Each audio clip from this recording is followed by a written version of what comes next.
Good luck, fella. During his time in F1, the lovable Aussie has made friends across the world and from other sports, including Cyril Desprez and Luc Alphon from rally racing, who also wanted to send their best from the French Alps.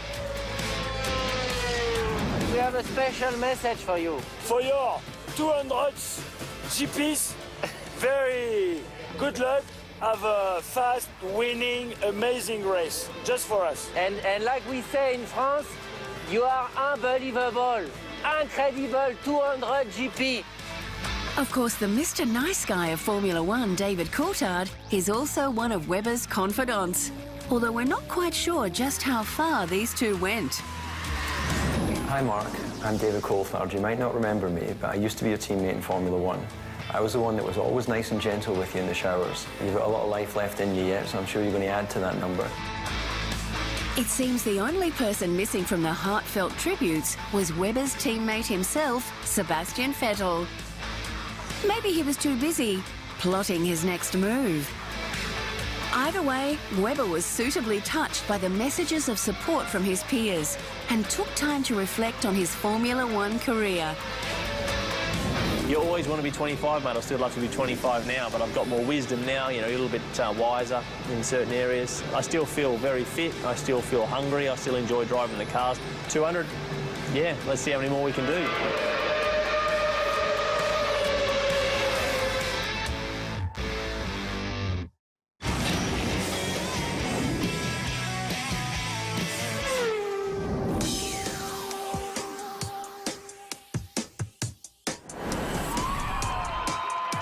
They may come across as steely men with one goal of winning, especially with the likes of infamous Iceman Kimi Räikkönen, never prepared to crack a smile.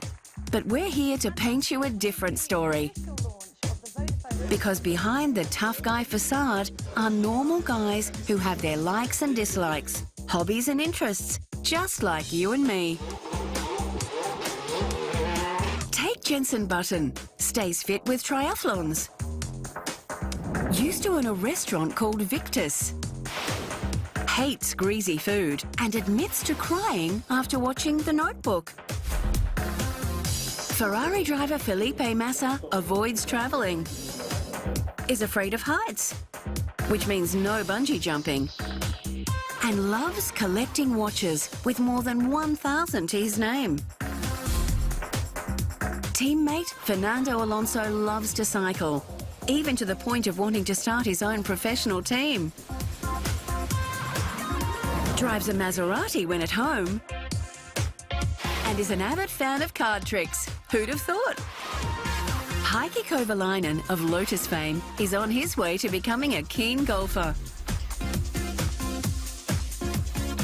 Has a license to fly helicopters. And is a big fan of Persians, cats that is. Ex-Mercedes maverick Michael Schumacher loves riding horses, plays football for his local team, and when the time comes to kick up his heels, Tina Turner and Phil Collins are his #1 choices in music. The man with the double diamond earrings. Would you believe he's afraid of spiders? And snakes? And his #1 dislike in the taste stakes, onions, but does admit to cooking a mean chicken fajita and rice. The wily German Nico Rosberg is a huge backgammon fan. Will never say no to tucking into fried eggs on toast. And when it comes to picking a favourite movie on a cold winter's night, it's Lion King all the way. On the other hand, Sebastian Vettel's favourite film is Life is Beautiful. He avoids smoking areas at airports at all costs. And come near him in a pair of squeaky shoes, and you may get the kind of treatment usually reserved for Mark Webber. Coming up, where in the world are our F1 drivers now? And Kimi Räikkönen, unedited and uncensored.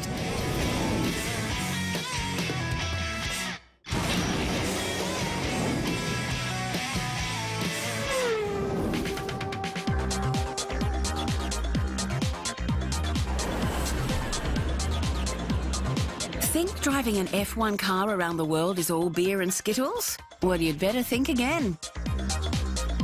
Apart from the goal of winning, a large part of being a driver is what people in the F1 marketing game call your promotability. That means the fans have got to like you. And the more you're seen, the more chance you have to win fans over and get them to spend their money to attend a Grand Prix. Simple. So whether they like it or not, drivers have to play the PR game.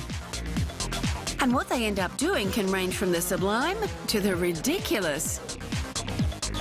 As Mark Webber found out when he was in Abu Dhabi, he was asked to do what the Romans do, which, when in the desert, meant mounting a camel with a bad reputation for spitting. Smile, guys, cheese up. What about the camels? We're going to give those a go?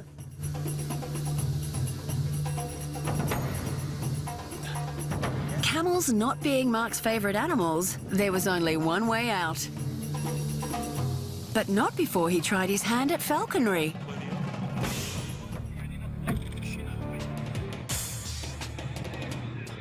Well, it's good to be back in Abu Dhabi again.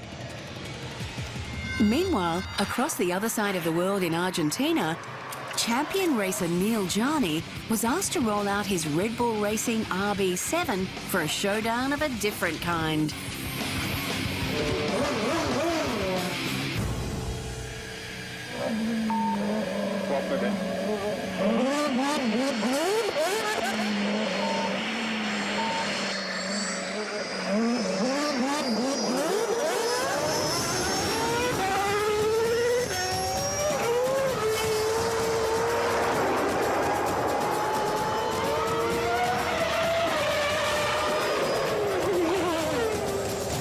Yeah, we get it, Neil.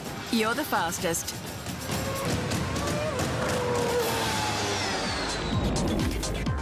Heading to the Southern Hemisphere. And when Red Bull heard Daniel Ricciardo was prone to tearing up the dance floor in his spare time, he had no choice but to display his wares with one of Melbourne's hippest b-boy groups when they challenged him to an impromptu dance-off. Where's a driver's helmet when you need it? Sticking in Melbourne, when Sauber's Esteban Gutierrez was asked to address the media, fish were the order of the day.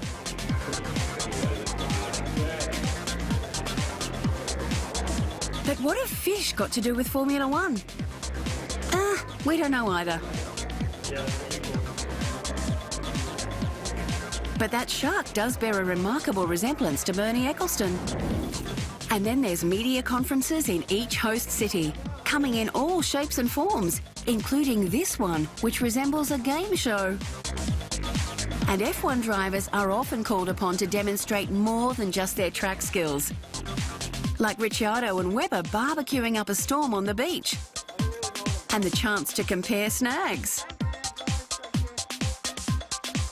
But not all the PR that drivers have to do is a drudge. There's also the chance to experience a once-in-a-lifetime trip, pulling off some awesome aerobatic moves with race pilot Matthias Dolderer.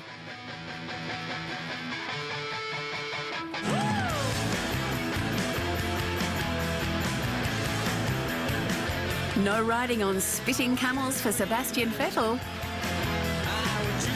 Some guys have all the luck.